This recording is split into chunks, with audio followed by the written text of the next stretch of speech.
जय हिंद। मैं सुनील यादव। आज हम बात करने वाले हैं पेपर वन, जो कि कॉमन सिलेबस कहलाता है। उस पर बात करेंगे। क्या है ये?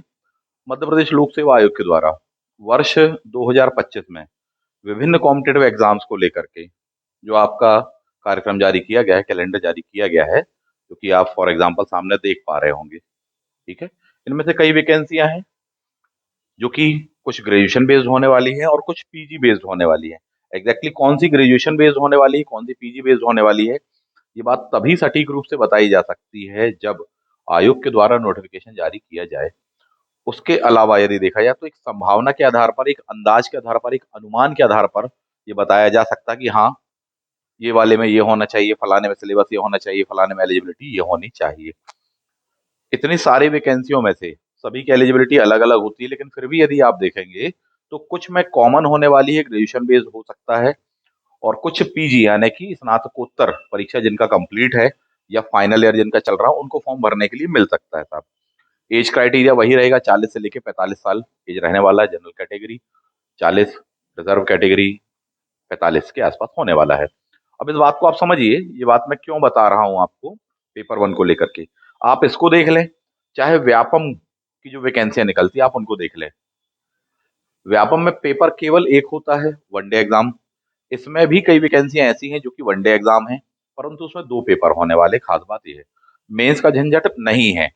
मेंस होता है कि इनमें स्टेट सर्विसेज में, चाहे फॉरेस्ट सर्विसेज की बात करो, चाहे स्टेट सर्विसेज की बात करो, बहुत सारे ऐसे इनमें से निकलने वाले हैं जो कि वनडे एग्जाम बेस्ड होंगे। फॉर एग्जाम्पल, सहायक नियंत्रक नापतौल विभाग वाला हो गया, ये वनडे एग्जाम बेस्ड होगा। सहायक संचालक मत्स्य उद्योग परीक्षा है, ये वनडे एग्जाम बेस्ड होगा। मुद्रा शास्त्री पुरालेख पुरातत्व अधिकारी, वनडे एग्जाम होगा। क्लियर है? और भी आप देखें, सहायक यंत्री वनडे एग्जाम बेस्ड होगा। खाद्य सुरक्षा अधिकारी Madhya Pradesh, food officer vacancy आ चुकी है, सिलेबस आपको डिटेल वाला। तो वनडे बेस्ड होने वाले हैं।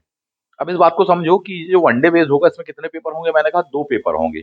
पेपर टू जो होगा वो उस पोस्ट के अकॉर्डिंग स्पेसिफिक सिलेबस होता है। ठीक है। जबकि पेपर वन जो होगा वो कॉमन सिलेबस होगा। इस बात की आयोग के द्वारा घोषणा की जा चुकी है साहब। आपके लिए अगर मुद्दा रोजगार है और यदि आप विधिवत उस चीज को प्रिपेयर करना चाहते हैं, तो अभी जो आपके पास में समय है, जब तक नोटिफिकेशन नहीं आया है, तो आपको ये तो कंफर्म है कि पेपर वन होना ही है, पेपर टू अलग से होगा। तो अभी सबसे पहले आपको पेपर वन तैयार करना चाहिए। पहली बात तो ये है, पेपर वन में क्या क्या अभी बात कर रहे हैं और उसको कैसे तैयार करना है, उस पर ही बात करें। दूसरा इंपॉर्टेंस इस बात को समझिए कि और भी विद्यार्थी वनडे एग्जाम को फोकस करते हैं, चाहे व्यापम को फोकस करते हो आप, ठीक है, उसमें भी वनडे एग्जाम होता है।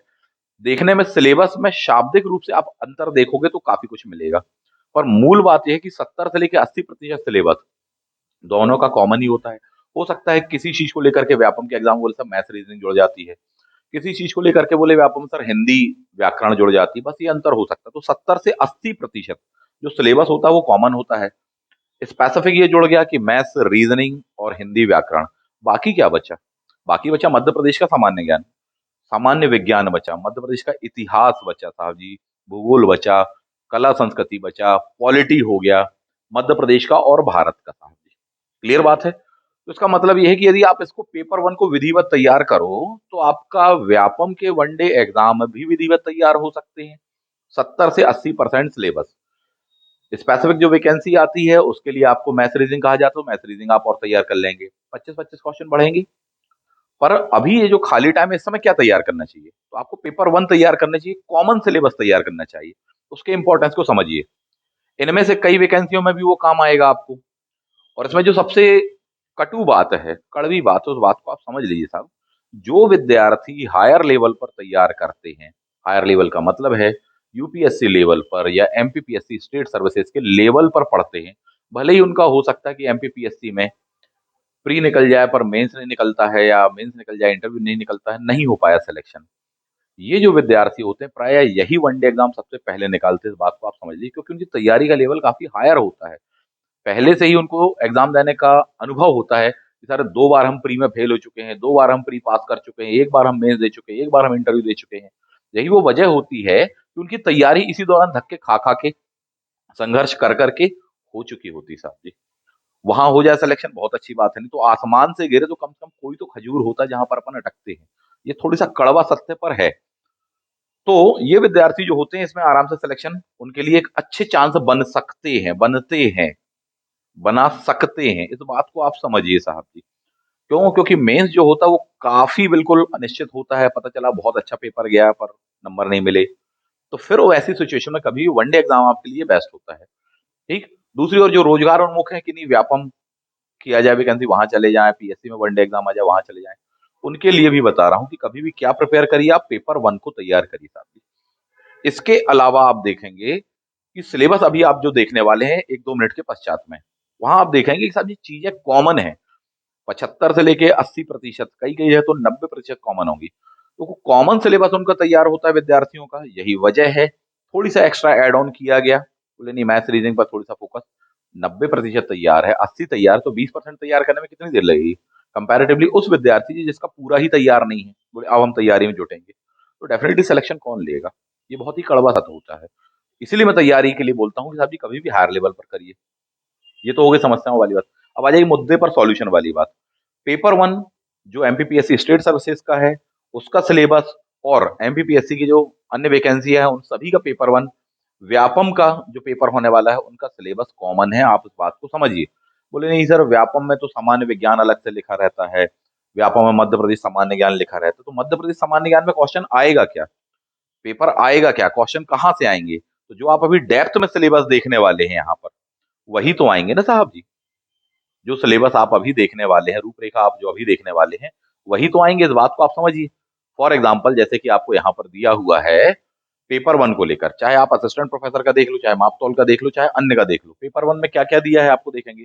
मध्य प्रदेश का इतिहास, ये हेडिंग आपको व्यापम में मिलती है, इसके अंदर की डिटेलिंग आपको ये एमपीपीएससी में मिल रही है, पर पूछा तो यही जाएगा ना।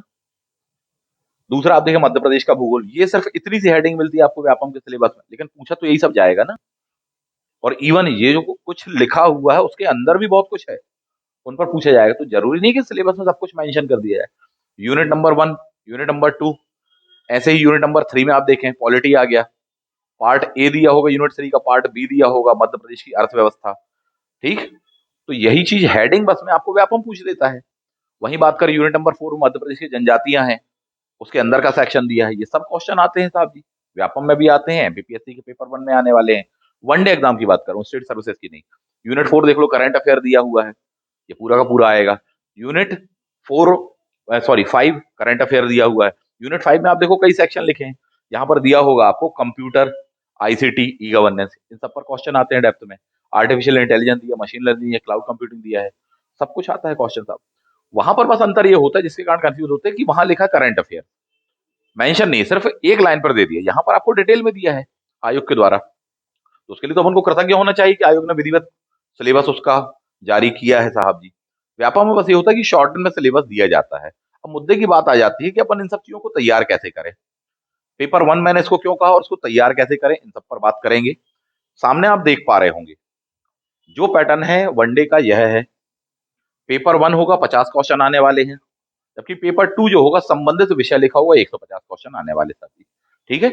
ये एपी का है यानी असिस्टेंट प्रोफेसर का है, इसलिए इसमें पेपर टू में 150 लिखा है। जैसे ही फूड ऑफिसर का आ जाएगा, जैसे ही मापतौल का आएगा, उस बात को समझिए, पेपर टू संबंधित विषय में यहाँ 100 क्वेश्चन लिखा होगा। इसके टोटल हो रहे हैं 200 क्वेश्चन, 150 और 50 200 हो रहे हैं, वहां पर होंगे 150। इस बात को आप समझिए, और पढ़ना पूरा पड़ेगा आपको।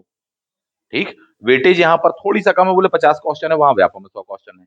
ये कॉमन बात को निकालिए, और अगर आप इस बात को समझ जाएंगे और अच्छे लेवल पर तैयार करेंगे तो डेफिनेटली सिलेक्शन लेंगे। मुद्दे की बात तो आप सबसे पहले ये समझिए साहब। ठीक है। अब इसको बनाना कैसे, इसको सॉल्व कैसे करना है, इसको तैयार कैसे करना है, ये अगला विषय आ जाता है। इस विषय वस्तु पर बात करने के पहले कुछ पॉइंट्स मैं आपको बता दूं, कुछ चीजें मैं आपको बताना चाहूंगा।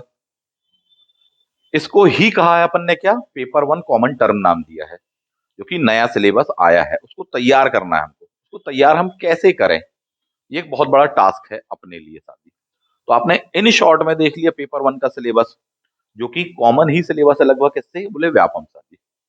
ठीक। बहुत बड़ा सिलेबस है पेपर वन का, इस बात को समझिए, और टास्क आपका यही है कि कैसे तैयार करें। ठीक है।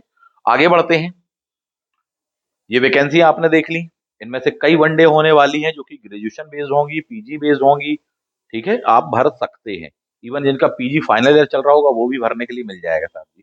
ठीक है। तो फोकस करिएगा। अभी जैसे आप देख रहे हैं कि assistant professor, assistant professor exam 2025 के बारे में यदि बात करें, उसमें भी सेम यही पैटर्न है, 50 क्वेश्चन प्लस 150 क्वेश्चन। एक और 2022 का असिस्टेंट प्रोफेसर जो है आपका, जिसके इंटरव्यू की डेट्स आ चुकी है, यानी इनका रिटर्न हो चुका है, अब इंटरव्यू दे रहे हैं। जिन जिन ने काफी अच्छा हायर स्कोर किया है साहब, वो लोग भी बहुत गौर से सुनना, जिनके रिटर्न में नंबर अच्छे हैं, एक एक बात को। इंटरव्यू तैयार करना है, इसके लिए अपने यहाँ पर बैच स्टार्ट हो चुका है, स्पेशली हिस्ट्री ऑप्शनल वाले। ठीक है, अन्य वाले भी हैं, स्पेशली लेकिन यहाँ पर हिस्ट्री ऑप्शनल का कब से चालू है, 23 जनवरी से बैच स्टार्ट है, डेली क्लासेस उस पर होने वाली है। ना केवल कॉमन क्लासेस होंगी बल्कि पर्सनल क्लासेस भी होने वाली हैं। उसका शेड्यूल इंडिविजुअल जो विद्यार्थी एडमिशन लेंगे उनको विधिवत बता दिया जाएगा, टाइम दे दिया जाएगा साथी। तो इंटरव्यू का जो कार्यक्रम है हिस्ट्री ऑप्शनल का, वो स्टार्ट हो चुका है, 23 तारीख से स्टार्ट है। ठीक है, इसको ज्वाइन कर लीजिए, आपको बहुत हेल्प मिलने वाली है। असिस्टेंट प्रोफेसर के इंटरव्यू कब से होने वाले हैं? ये 17 फरवरी 2025 से आयोजित हैं, 8 से 10 दिन चलने वाले हैं, समय कम है साहब, बहुत सारी चीज तैयार करनी है, एक एक बेसिक पॉइंट से लेकर सब कुछ तैयार करना है। पॉइंट नंबर 2, ये कौन सा है? असिस्टेंट प्रोफेसर 2022 का है, इसके इंटरव्यू हैं, रिटर्न एग्जाम हो चुका है। जबकि ये जो चीज आप देख रहे हैं कि साहब पेपर 1 और असिस्टेंट प्रोफेसर 2025 कैसे तैयार करें, खासकर history optional and Hindi literature optional, उसको कहते हैं अपन पेपर 2 कहते हैं। इसका बैच आपको अपने यहाँ मिलेगा, स्टार्ट हो चुका है जनवरी में। जिन जिन को तैयार करना है बहुत ही अच्छे लेवल पर ज्वाइन कर लीजिए साहब, बैच चल रहे हैं पेपर 2 के। अब आते हैं अपन वापस किसमें, पेपर 1 पर। ये मास्टर की इस बात को समझिए, पेपर 1 में जो सिलेबस आपको दिखाया है, कॉमन सिलेबस है, लेकिन उसके बावजूद आप समझ लीजिए कम से कम 80 से लेकर 85% आपको क्वेश्चन सही बनाने पड़ेंगे यदि आप फाइनल सिलेक्शन लेना चाहते हैं तो। पेपर 1 की रूपरेखा क्या है? रूपरेखा ये है, स्ट्रेटजी क्या होनी चाहिए, 85% की होनी चाहिए, जब तो जाके बड़ी मुश्किल से करके 80-82% लाओगे। पहले अपन ने सोचा हुआ 70% बनाएंगे तो 65 ही बनेगा, सिंपल सी बात है। और उसमें भी जमीन आसमान एक करना पड़ेगा आपको, क्लियर? तो ये रूपरेखा एमपीपीएससी के विभिन्न जो एग्जाम उन सब में कॉमन होने वाली है। अब इसके मर्म को समझिए साहब जी, खासकर वे विद्यार्थी जो वनडे एग्जाम को फोकस करना चाहते हैं, चाहे वो व्यापम का हो चाहे एमपीपीएससी का हो, क्योंकि एक कॉमन सिचुएशन देखी जाती है कि सर जहां मिल जाएगी वहां घुस जाएंगे। पढ़ना तो पड़ेगा, तैयार तो करना पड़ेगा साहब जी, एक एक चीज तैयार करनी पड़ेगी। अब इसको करें कैसे, इसको करें कैसे, तो उस पर बात करें। वो भी करना कैसे है, 85% प्लस मार्क्स लाने हैं अपन को। ठीक, 3 तरीके हो सकते हैं, 2 से 3 तरीके हो सकते हैं।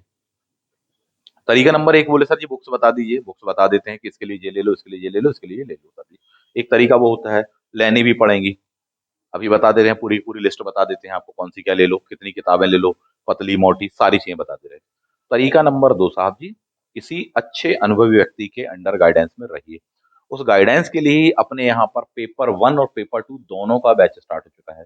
पेपर 1 का भी बैच स्टार्ट हो चुका है साहब, अच्छी खासी क्लासेस चल रही हैं, 2-2 3-3 यूनिट अभी से करवा रहे हैं, ताकि आपका एग्जाम आने के पहले कम से कम आप 2 बार 3 बार पढ़ सको, क्लास में ही 2-3 बार हो जाए आपका, रिवीजन हो जाए आपका, ताकि आप स्कोर कर पाओ कम से कम इतना।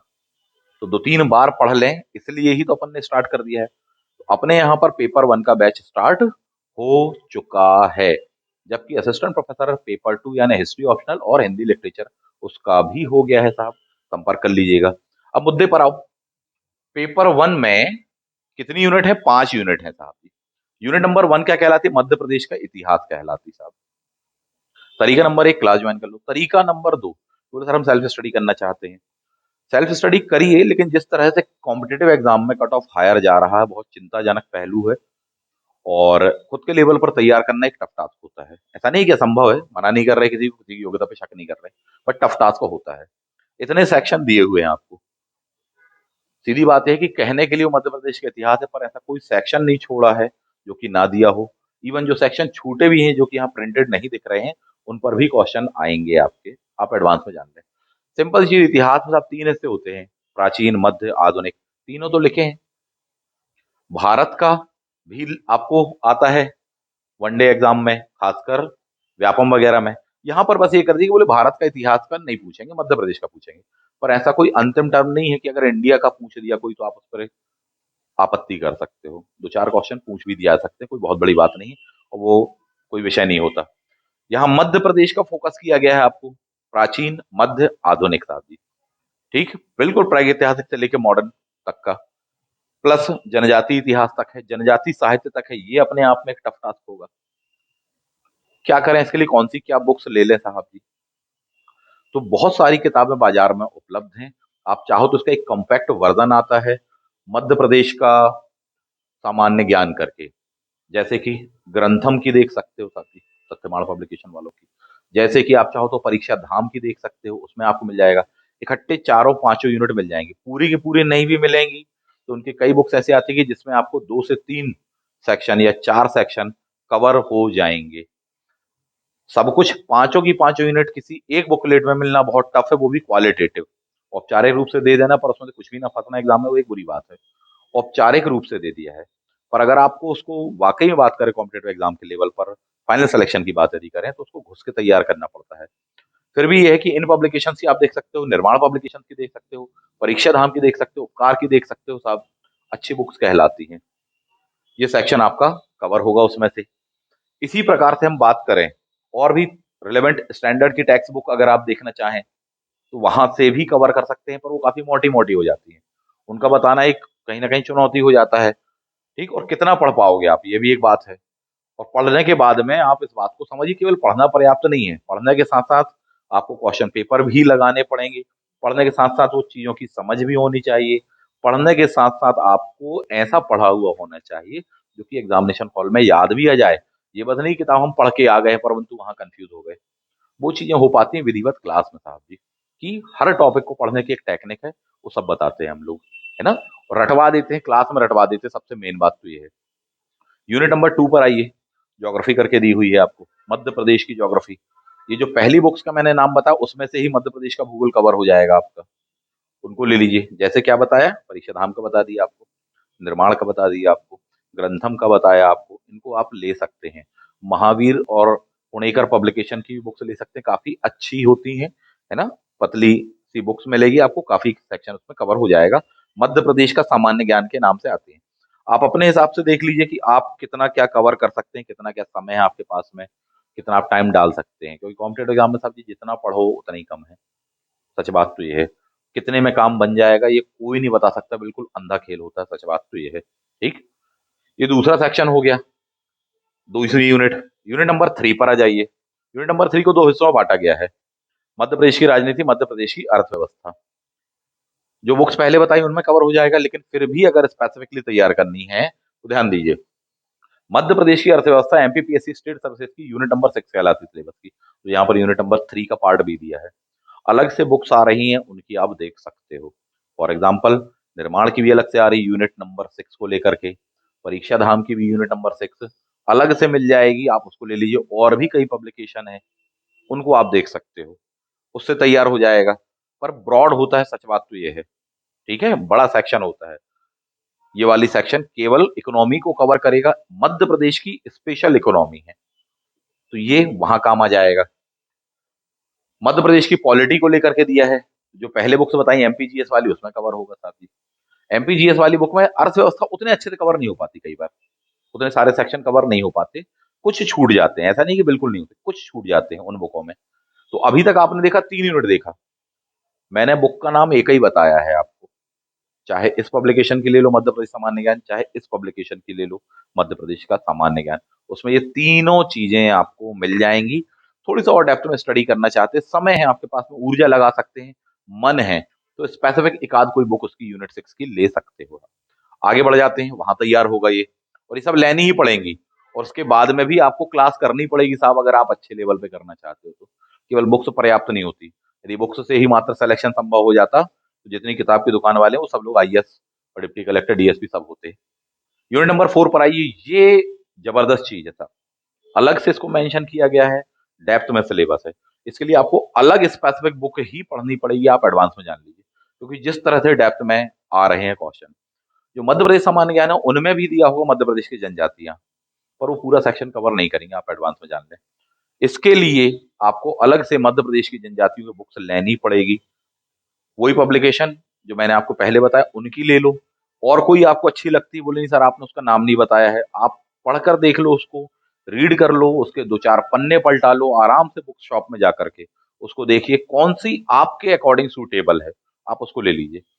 लगभग सभी अच्छी हैं और आज के कॉम्पिटेटिव एग्जाम के जमाने में सब लोग अच्छा कंटेंट बनाते हैं साहब। कुछ एक नाम मैंने बताए हैं, ठीक है? और जरूरी नहीं होता कि जो बुक मेरे लिए अच्छी हो वो आपके लिए भी अच्छी हो। जो आपके लिए अच्छी हो मेरे लिए भी अच्छी हो सकता है मुझे किसी की लैंग्वेज पसंद आ रही, मुझे किसी की ड्राफ्टिंग पसंद आ रही, आपको किसी और की अच्छी लग रही है, ये बात होती है। बट इसमें जो ओवरऑल सारी बातें हैं, ये डेप्थ में सिलेबस दिया मध्य प्रदेश की जनजाति कला संस्कृति को लेकर के, आपको अलग से बुक ले लेनी चाहिए, ऐसा मेरा व्यक्तिगत सजेशन है। एमपीजीएस की जो बुक्स बताई उनमें से ये कवर होगा, बट कई सेक्शन छूटेंगे, ऐसा मेरा सजेशन है, देख लेना। रीजन ये है, अलग से मेंशन किया गया था, खासकर कला संस्कृति को लेकर, जनजाति संस्कृति परंपराएं दिया है, विशिष्ट त्योहार दिया है। पिछली बार स्टेट सर्विसेज में और भी कई एग्जाम में एमपीपीएससी के द्वारा जो लिए गए, उसमें इस सेक्शन पर ऐसे ऐसे क्वेश्चन आए थे कि रेगुलर पढ़ने वालों से भी नहीं बने, कि साहब ये मंडवारा क्या है, मंडवाना क्या है, कोहबर क्या है, कई क्वेश्चन बहुत लोगों से नहीं बने थे।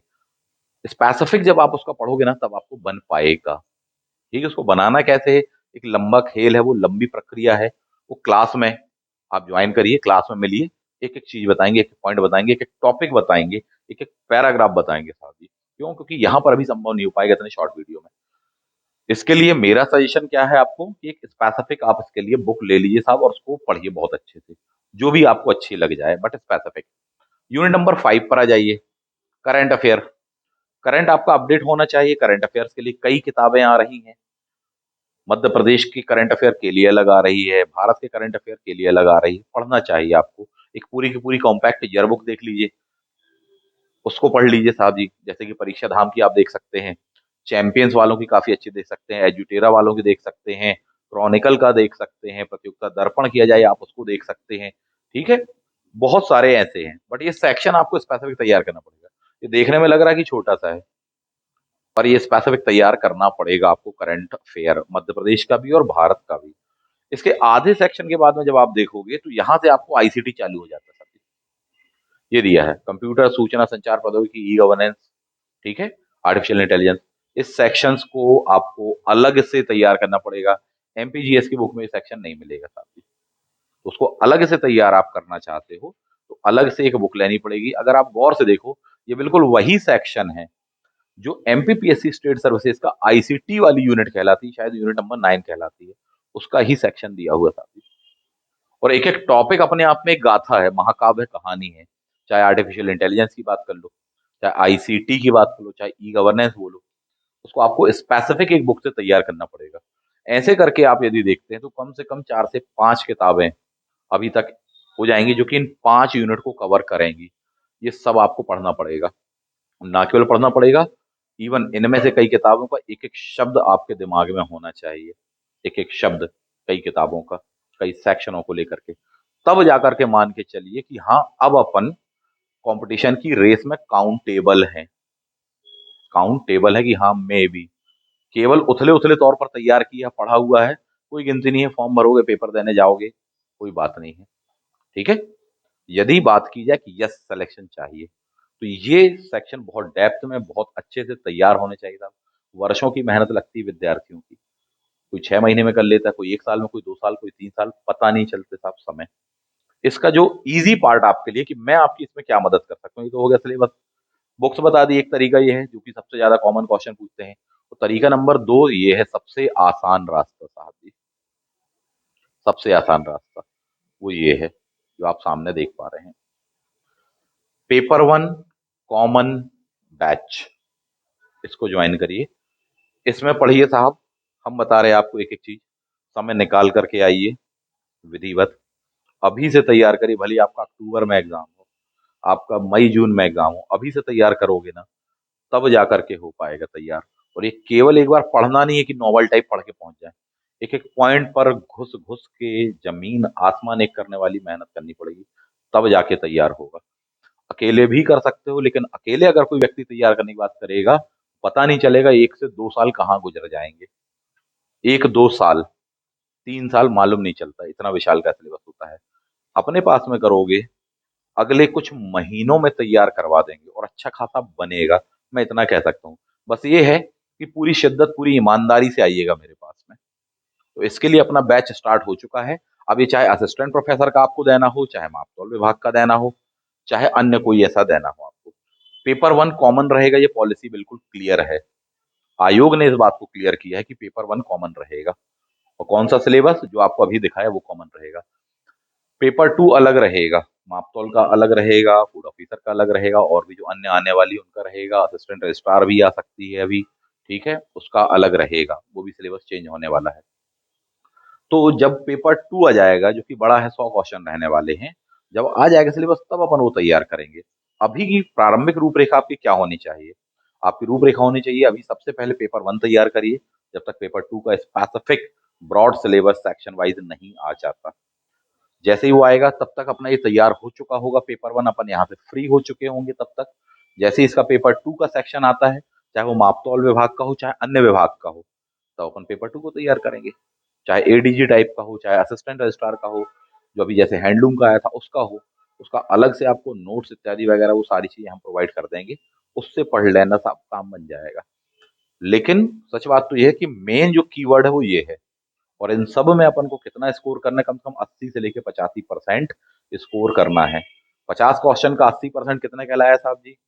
40 प्रश्न सही होने चाहिए। तब आप वाकई रियल रेस में है, लास्ट मोमेंट पर आपका नाम लिस्ट में होगा, सिलेक्शन लिस्ट में होगा। ये आपकी रूपरेखा होनी चाहिए। तो उसके लिए आप ये रणनीति अपनाइए, इस प्रकार से तैयार करिए जो मैंने आपको बताया। अब आपको कोई भी एग्जाम देना हो, और जब आप पेपर 1 ऐसे तैयार करोगे, ठीक है, मान लो व्यापम किया जाती है, तो व्यापम किया जाती है तब तक आपके ये बहुत बड़े सेक्शन तैयार हो चुके होंगे। जैसे ही उसमें आप सिलेबस देखोगे तो बोले साहब जी 20% अलग से सिलेबस है, वो और तैयार करना है। तो जब वो आ जाएगा उसके बाद में 2-3-4 महीने मिलेंगे अपन को, तब अपन वो 20% सेक्शन और भी तैयार कर लेंगे। इतनी सी तो गणित है। क्लियर है? ऐसी रूपरेखा बना के रखिए, और बिल्कुल ये गलती मत करिए, कई लोग जो कर रहे हैं करते हैं, बोले सर जब वो आ जाएगा ना, जब फॉर्म हम भरे जाएंगे उसके बाद में एक्टिव होंगे।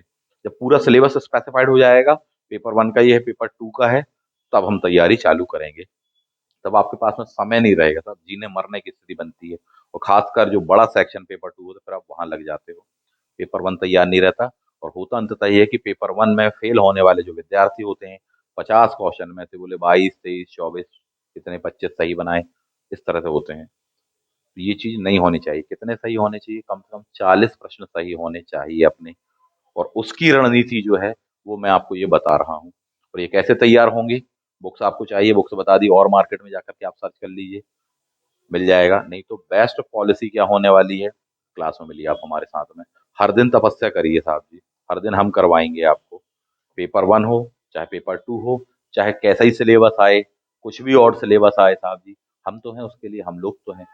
अब इसके पहले भी असिस्टेंट रजिस्ट्रार शिक्षा विभाग का हुआ था, प्रोवाइड कराया ना कंटेंट, आया ना पूरा का पूरा पेपर उसी में से, ठीक, 90 से 95% उसमें से आया ना, बहुत होता है, ठीक। एडीजी का हुआ एग्जाम, करवाया था ना प्रोवाइड, कितना क्वेश्चन पेपर आया, आया ना पूरा का पूरा क्वेश्चन पेपर। ऐसे ही अभी जो स्पेसिफिक होगा पेपर 2 का, उस समय करवाएंगे प्रोवाइड आपको, तो उससे निश्चिंत रहो। पर चिंताजनक जो पहलू जिस पर ध्यान नहीं दे रहे वो है पेपर 1। मुझे चिंता हो रही है इस बात की कि साहब पेपर 1 कब तैयार करोगे? और जब पूरा का पूरा सिलेबस सामने आ जाएगा, नोटिफिकेशन आ जाएगा, तो पेपर 2 की तो ओर भागोगे। पेपर 2 में जैसे तैसे स्कोर कर लोगे, लेकिन पेपर 1 क्या हो जाएगा? वो मात खा जाएगा। और खासकर वे विद्यार्थी जो कि स्टेट सर्विसेज नहीं देते, वो बहुत गौर से इस बात को समझें। उनके साथ में यही चीज होती है, पेपर 1 उपेक्षित रह जाता है। पेपर 1 आपका स्कोर्ड होना चाहिए, हाईएस्ट स्कोर के साथ में आपको उसको निकालना है, और उसके साथ साथ पेपर 2 को भी हाई स्कोर में आपको निकालना है, तब जाकर के सिलेक्शन होगा। इसमें तीनों प्रकार से आपकी मैं मदद करूंगा। पहली मदद ये है कि इसका बैच आप ज्वाइन करिए।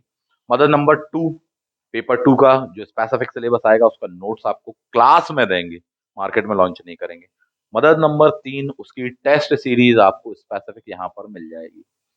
ये कम से कम 3 चीजें होने वाली हैं। तो पढ़ना भी हो गया, टेस्ट पेपर की सीरीज का भी हो गया साहब जी, प्रैक्टिस सेट का हो गया, प्लस कंटेंट जो अवेलेबल नहीं होगा और सिलेबस का, वो भी आपको प्रोवाइड कर दिया जाएगा। पर जुड़िए, लेकिन अभी से आप इस बात को समझिए, तभी आप, चाहे एपी हो, चाहे मापतौल विभाग हो, चाहे अन्य हो, तभी क्वालिफाई हो पाएगा। क्लियर है? यही मैसेज, यही संदेश मैं देना चाहता था, इसलिए मैंने वीडियो बनाया। ये बैच स्टार्ट हो चुके हैं, प्लस इंटरव्यू का स्टार्ट हो चुका है, देर नहीं करिए साहब।